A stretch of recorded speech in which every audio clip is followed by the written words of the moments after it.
New day, new vlog! So ayan, pangalawang araw na nga po ng ating paglalakad dito sa labas ng bahay at i-explore ang paligid natin dito. And syempre, bago tayo maglakad, tayo muna ay mag-warm up para namang magising ang ating mga kasukasuan. So ayan, o 'di ba? Para namang hindi sumakit ang ating katawan dahil mahirap din dahil nga malamig dito, hindi ka pinagpapawisan. So kahit papaano, dapat kumalaw-galaw ka talaga. So ayan po. And after niyan, tayo ay magsisimula na ang maglakad. O 'di ba? Maganda pa yung panahon kasi hindi mainit at hindi rin gano'n pakalamig. Nagsimula ako maglakad ng 6:30 ng umaga kasi mga 6 o'clock sobrang madilim pa rin talaga sa labas. 'Di rin naman tayo lalayo sa bahay, siyempre baka hindi na tayo makabalik, naku mahirap na. Baka ako ay mag-trend at sumikat dahil merong isang babaeng Pilipino na naliliko dito sa Canada. Char! So, ayan, ano lang tayo dito sa paligid. Ito pala ay isang hospital, guys. Para siyang PGH sa Philippines. So, ito daw yung isa sa mga matagal na hospital dito sa Hamilton.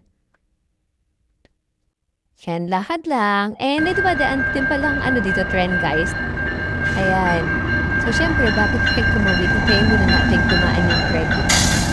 So, ayan po. At sa aking paglalakad, meron akong nakitang isang Tim Hortons. Malapit lang siya dito sa bahay. Yan yung isa sa mga sikat na kapehan dito sa Canada.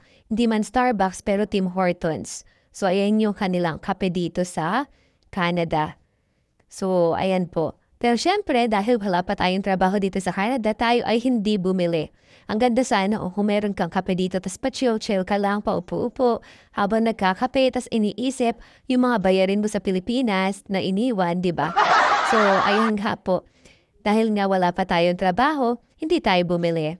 So, tayo lang ay paupo-upo at chillax lang muna dito. And habang lalakad din ako, nakakita ko dito ng isang park. So, ayan. Napaka-peaceful and masarap maglakad-lakad. Ayan yung mga makikita mo. At kung mapapansin ninyo is green pa rin yung paligid. Hindi pa talaga nag-iiba yung color ng mga dahon ng mga puno. At ayan. And syempre naisipan ko na rin umuwi. So ayan, tawid tayo ulit dito sa Riles ng tren. At tayo ay uuwi na, baka taan pa tayo mapunta. Baka tayo ay hindi na talaga makabalik. So ayan, patuloy sa paglalakad. And habang naglalakad ako, guys, meron ako ditong nakita na isang factory. Siya ay isang candy factory or paggawaan nga ng candy. Ayan, ang lakad din itong factory to. Actually, hindi ko na siya nilakad kasi kung dediretsuin ko pa yung away papunta dyan, ay, ayan, buong yan ay paggawaan pa. At nakakita nga ako ng squirrel sa daan. So ayan nga, naisipan ko na umuwi ng bahay at inabutan na rin ako ng araw. Pero still, malamig pa rin talaga.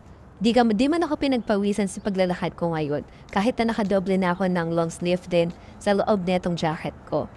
And ayan na, andito na nga ako sa bahay at papasok na tayo dito sa loob. So yun lang, guys. Thank you for watching. See you again on my next vlog. Bye! God bless!